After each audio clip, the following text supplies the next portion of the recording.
Programa Propósito de Vida, com Pastor Rosival Molina. Olá, bom dia. É sempre uma grande alegria estar ao seu lado em nosso programa Propósito de Vida. E hoje nós vamos tratar de um tema que vem intrigando muitas pessoas durante sua caminhada cristã. Vamos falar sobre o relacionamento do homem com Deus. Nos dias atuais, muitos querem entender de forma espiritual os acontecimentos das suas vidas. Alguns ainda tentam achar uma resposta por seus resultados e desta forma apontam a justiça de Deus como responsável por suas lutas e por suas dificuldades. A Bíblia nos ensina que desfrutamos da graça de Deus. E no livro de Romanos 8,18 a Bíblia nos diz: pois assim como por uma só ofensa veio o juízo sobre todos os homens para a condenação, assim também por um só ato de justiça veio a graça sobre todos os homens para a justificação de vida. Assista a mensagem a seguir com o pastor Rosival Molina e entenda à luz da palavra de Deus como ocorre nosso relacionamento com Deus.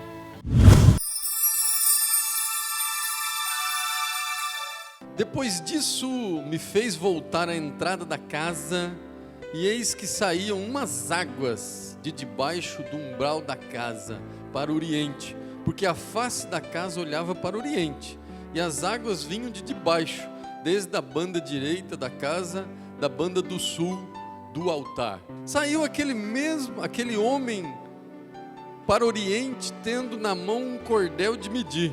Mediu 1000 côvados.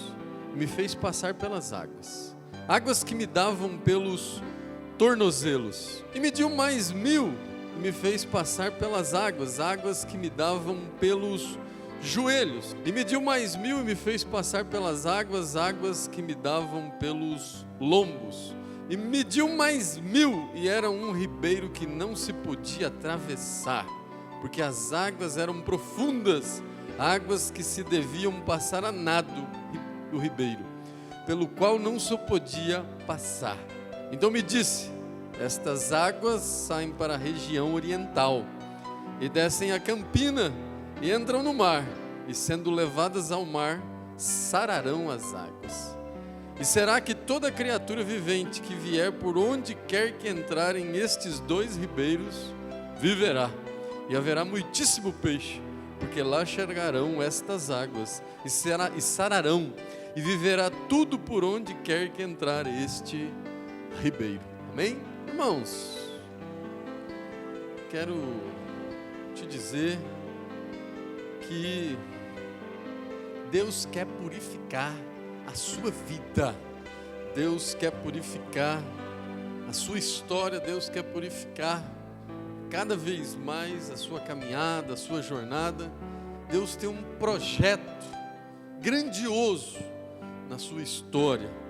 A palavra nos mostra, e a cada texto que nós lemos, nós vemos que em meio à crise, em meio às adversidades, em meio às lutas, às aflições, a palavra nos diz que é possível ter esperança, né?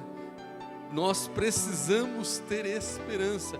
É possível também acontecer mudança e transformação, né? Este, aliás, é o principal milagre que precisa acontecer nas nossas vidas, o milagre da transformação. E Deus não mudou, Ele é o mesmo. A Bíblia nos diz em Números que Ele não é homem para que minta, nem filho do homem para que se arrependa.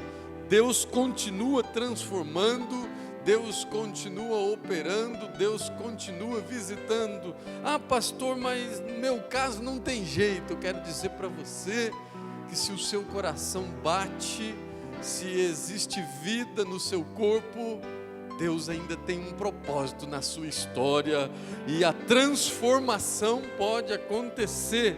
Deus quer fazer uma grande obra na sua vida. A sua história ainda não terminou, a sua história ainda não acabou. Talvez as lutas, as batalhas, as adversidades, as barreiras tentam desanimar, tentam entristecer, mas eu quero dizer que a sua vitória é possível. Deus ainda não terminou a história que Ele tem para a sua vida e para a sua história. E a primeira coisa que eu quero compartilhar com você à luz desta palavra é que Deus te ama e Ele tem transformação para a sua vida e para a sua história, né? Você precisa, isso parece simples, mas isso é algo muito importante. Você precisa crer que Jesus te ama. Você precisa guardar isso na sua mente, no seu coração. Será necessário em momentos de adversidade, será necessário nos momentos de solidão, será necessário nos momentos de barreiras, de obstáculos. Jesus te ama. Jesus está contando com você. Ah, pastor, mas na minha família, nos meus amigos, nos meus relacionamentos, eu passo tantas coisas, parece que ninguém me ama. Mas eu quero dizer que Jesus te ama. Ele fez uma das maiores declarações no livro de João 15:9. Ele diz assim: assim como o Pai me amou, eu também vos amei, permanecei no meu amor. Jesus te ama. Você é um escolhido do Senhor. O seu dia de nascimento foi planejado, foi idealizado. Você não é acaso do destino, você não é acidente de percurso. Deus tem um propósito na sua vida. João 15:16, a Bíblia diz que não foste vós que escolhestes a mim, mas eu que escolhi a vós e vos nomeei para que vades e deis fruto, e o vosso fruto permaneça. Você é amado por Deus, você é escolhido por Deus. Mas Deus, através do Senhor Jesus, quer fazer o maior milagre que pode acontecer na sua vida. Se não acontecer mais nada, mas se acontecer isso, já foi o maior milagre da sua vida. O maior milagre é a transformação. Você precisa preparar, você precisa se render, você precisa querer, você precisa se apresentar para a transformação. Não adianta conhecer a Jesus e permanecer da mesma maneira. Jesus nunca chegou numa reunião, chegou diante de alguém para que essa pessoa ficasse da mesma maneira. Ou ele curou, ou ele transformou, ou ele visitou, ou ele alegrou. Alguma coisa aconteceu. É impossível conhecer Jesus e permanecer da mesma maneira. É necessário transformação. A Bíblia diz em 2 Coríntios 5,17, assim, se alguém está em Cristo, nova criatura é. As coisas velhas já passaram e eis que tudo se fez novo. É preciso mudança, é preciso transformação, é preciso conversão, irmão.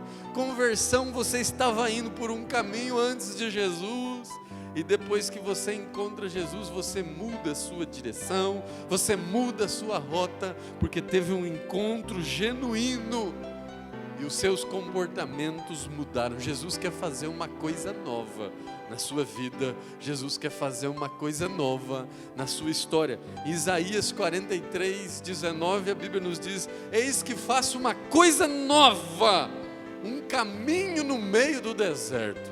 Eu não sei o que você tem passado, não sei o que você está passando, mas Deus quer fazer uma mudança, Deus quer fazer uma transformação. Este é o maior milagre. O primeiro milagre de Jesus, a Bíblia nos diz, no livro de João 2,7, que foi num casamento, foi transformar a água em vinho.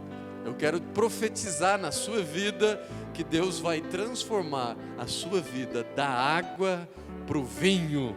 Deus vai mudar, Deus vai transformar. Até agora foi assim, mas Deus hoje entra com uma mudança. Ele vai fazer esse vaso, vai se quebrar na mão do oleiro e Ele vai transformar. Este é o maior milagre que você pode desfrutar nesta vida. Pastor, mas por que nós precisamos de mudança? Por que nós precisamos de restauração? Porque nós precisamos de transformação. E eu entro com a segunda lição, porque precisamos de transformação e restauração, porque todos nós somos pecadores. Todos nós pecamos, todos nós somos e praticamos iniquidade. A Bíblia diz em 1 João 10, se dissermos que não temos pecado, somos mentirosos. Às vezes pecamos nas atitudes, às vezes pecamos nas palavras, nos olhares e até nos pensamentos. Imagine você se você fosse condenado pelos seus pensamentos. Como seria a sua sentença? Como seria a sua situação? Então todos nós somos pecadores e precisamos urgentemente de transformação. Transformação. É preciso você ser um homem melhor, uma mulher melhor. Deixa Cristo trabalhar na sua vida, deixa Ele fazer a obra. Filipenses 1,6 diz que Ele começou a boa obra e Ele é fiel para concluir. Já começou uma grande obra na sua vida, mas permita que Ele venha concluir, que Ele venha aperfeiçoar, que Ele venha glorificar o nome dEle na sua vida. Nós fomos justificados. Quando você aceita Jesus, você é justificado, porque Ele pagou o preço por mim e por você na cruz do Calvário. Mas agora você precisa se desenvolver, você precisa crescer. A Bíblia diz em Provérbios 4,18 que a vereda do justo é como a luz da aurora, que vai brilhando mais e mais até se tornar um dia perfeito. Hoje melhor do que ontem, amanhã melhor do que hoje, o próximo mês melhor do que esse mês, o próximo ano muito melhor do que esse ano. A vereda do justo vai brilhando mais e mais até que se torne um dia perfeito. Então Jesus quer transformar, Jesus quer operar, e nós precisamos desta transformação, nós precisamos dessa mudança. Pastor, mas por que demora tanto essa transformação? Porque eu vivo e enfrento há tanto tempo essa situação.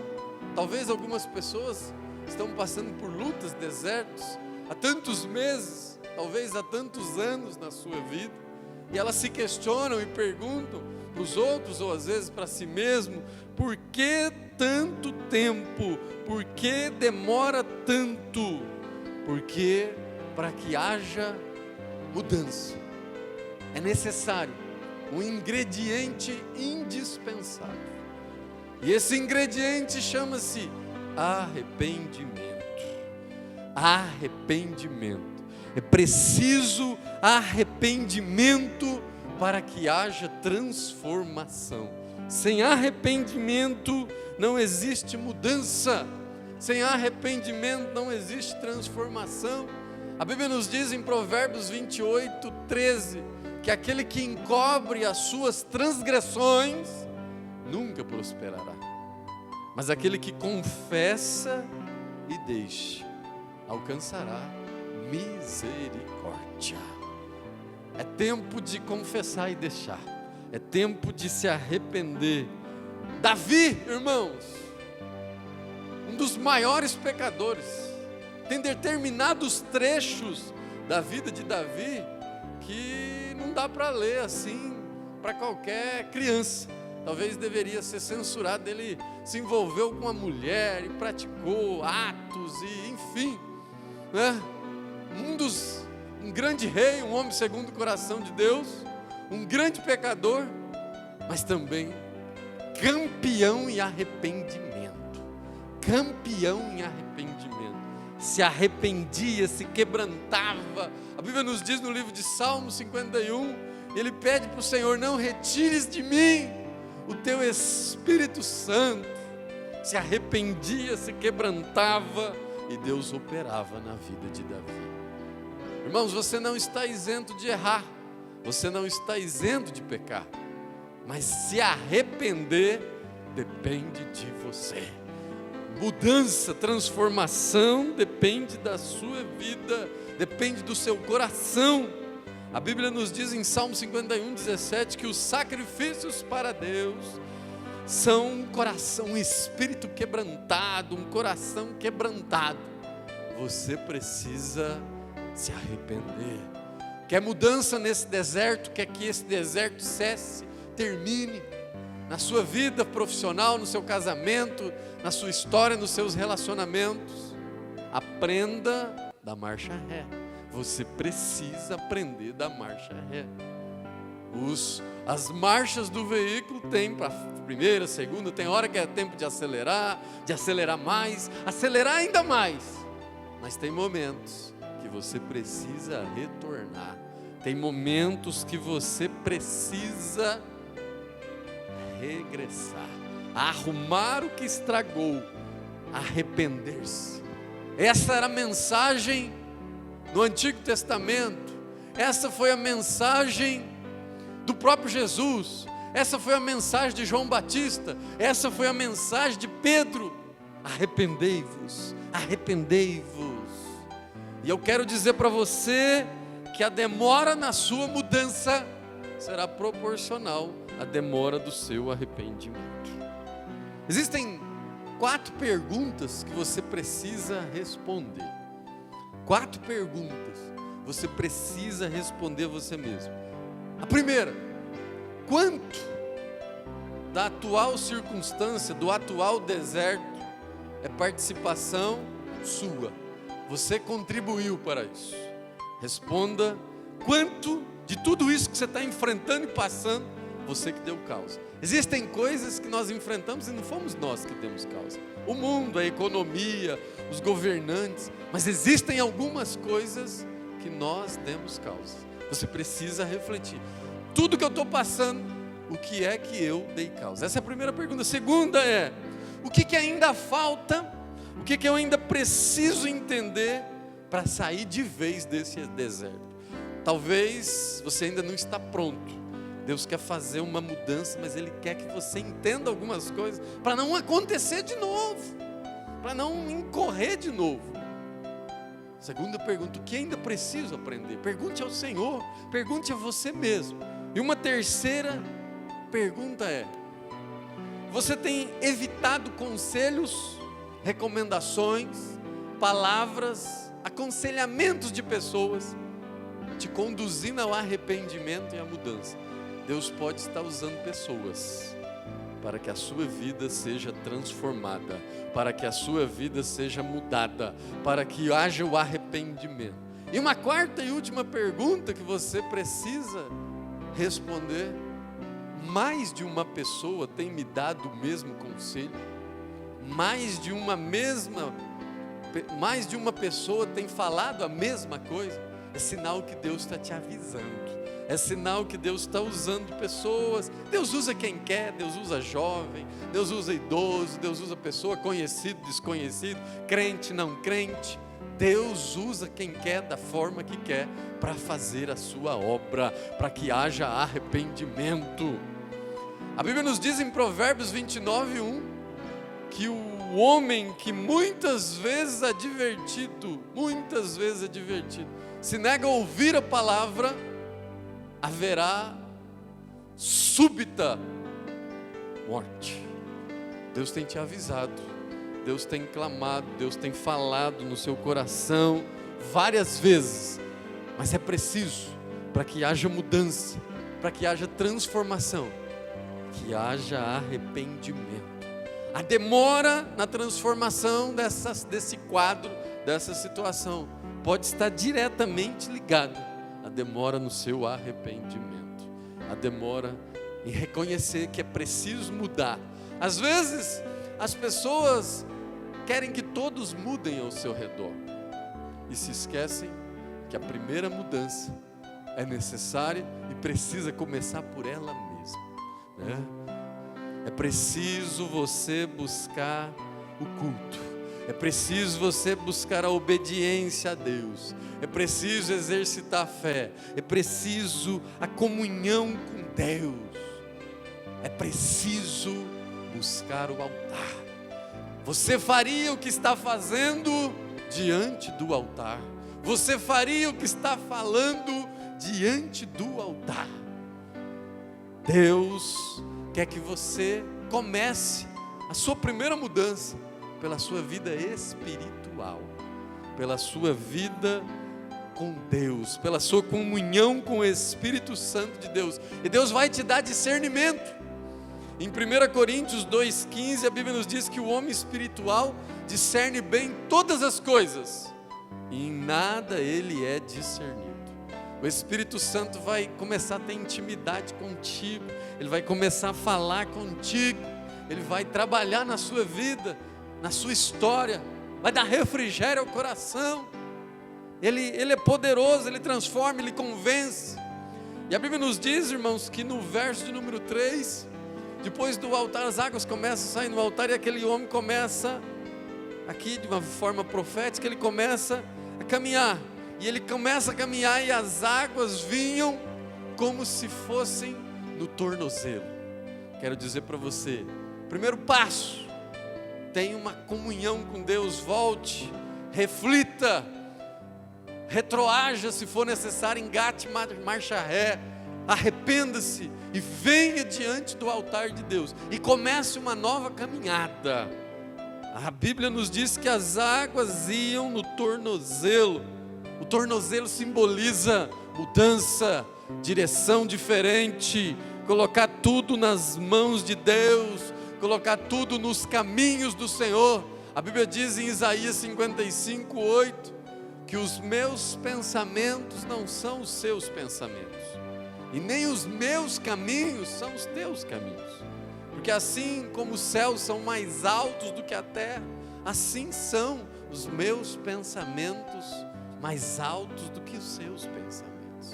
Escolha o caminho do Senhor, escolha andar, mude a rota, mude o caminho, mude a direção, que você ande na direção do Pai, nos caminhos do Pai.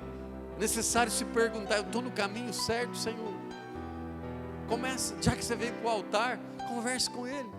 E a Bíblia nos diz, no verso de número 4, que aquele homem mediu mais 1000 côvados, mais 500 metros na tradução, mais 500 metros, e as águas os davam pelo joelho.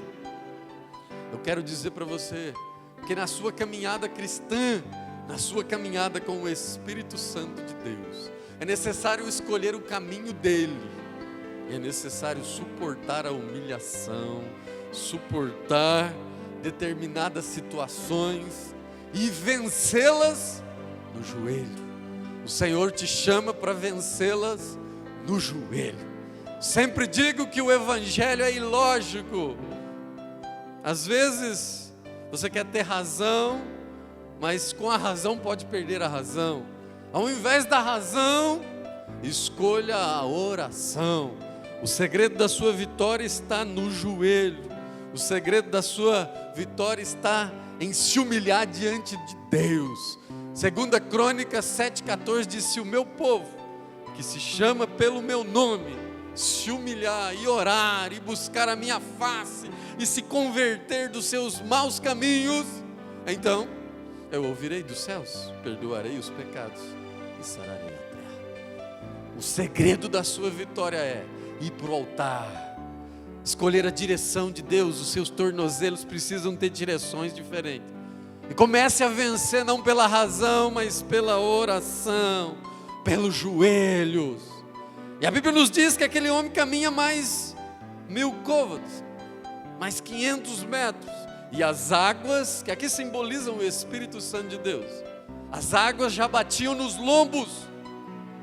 E eu quero dizer para você que às vezes é preciso não só a sua direção, não só a sua oração, mas é preciso também o seu coração. O Espírito Santo precisa atingir os seus lombos, ele precisa atingir o seu coração. Não adianta razão, mas sim que o seu coração seja segundo o coração de Deus.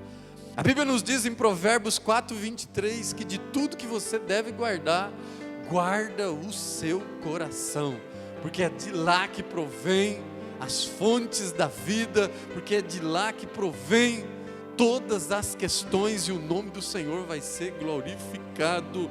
Guarda o seu coração, porque de lá procedem todas as questões. E a Bíblia diz que aquele homem, no verso de número 5, anda mais 1000 côvados e ele se está diante do ribeiro, ele está diante de uma situação que só poderia atravessar a nado, que só poderia atravessar nadando.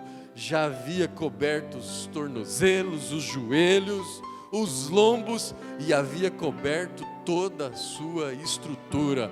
1 Coríntios 6,19, a Bíblia nos diz: ou não sabeis que o vosso corpo é templo do Espírito Santo de Deus? Deixa Ele tomar conta da sua vida. E a Bíblia nos diz que aquele ribeiro entrava por um mar de água salgada e ia sarando todas as águas. No verso de número 8 diz que ele sarava todas as águas. E havia ali muitos peixes, e todas as águas eram saradas, e tudo tinha vida. Eu quero dizer para você que nesta ocasião Deus quer sarar as águas amargas da sua vida. Deus vai transformar o amargo em doce na sua história. Mas é preciso arrependimento. É preciso você buscar o Espírito Santo de Deus. Mergulhe nestas águas, arrependa-se, e o nome do Senhor vai ser glorificado na sua vida e na sua história. Amém? Eu creio que o Espírito Santo falou ao seu coração e foi possível você entender que os justos de Deus também passam por lutas e por adversidades. E a razão de existir todo este sofrimento é derivada do pecado que entrou no mundo e nós vivemos e estamos neste mundo, por isso sofremos. Outras vezes, acontece pela correção de Deus e também para o nosso próprio aprimoramento espiritual. Mas nunca se esquecendo que nem tudo é espiritual e muitas coisas padecemos por conta de nossas próprias atitudes precipitadas e erradas. Mas você não deve ficar aprisionado às suas questões, lutas, decepções e pecados que acontecem no seu passado. O que se deve ser feito é aceitar o Cristo como Senhor e Salvador de nossas vidas e, a partir daí, confessar diante dele todos os seus pecados, deixando assim as velhas práticas e os velhos hábitos pecaminosos. Pois a Bíblia nos diz no livro de 2 Coríntios 5,17, assim que, se alguém está em Cristo, nova criatura é. As coisas velhas já passaram, eis que tudo se fez novo. Tenha uma nova vida em Cristo Jesus, ampliando o seu relacionamento com Deus e desfrute da graça e da misericórdia que foi conquistada por Jesus na cruz do Calvário. Nosso programa já está chegando ao final, mas antes confira comigo nossa programação para esta semana. Amanhã, domingo, culto da família com o pastor Rosival Molina às 19 horas. Quarta-feira, campanha Quarta Profética às 20 horas. Sexta, culto de ensino às 20 horas. E das 22 às 23 horas, campanha de oração. E nas congregações, culto aos domingos às 19h30. E na terça e quinta, às 20 horas. Deus, nós clamamos a Ti por todas as famílias, por todos os relacionamentos. Visita os casais, pais e filhos, irmãos e irmãs. Deus, restaura o lar do Teu filho e da Tua filha, Senhor. Aumenta o amor, amplia o entendimento, a compaixão. Visita todas as causas que os Teus filhos e as Tuas filhas apresentam diante de Ti neste momento. Derrama a Tua bênção e que mais uma vez o Teu nome venha a ser glorificado. Nós cremos na Tua intervenção, na vida de todas estas pessoas. Em nome de Jesus. Amém.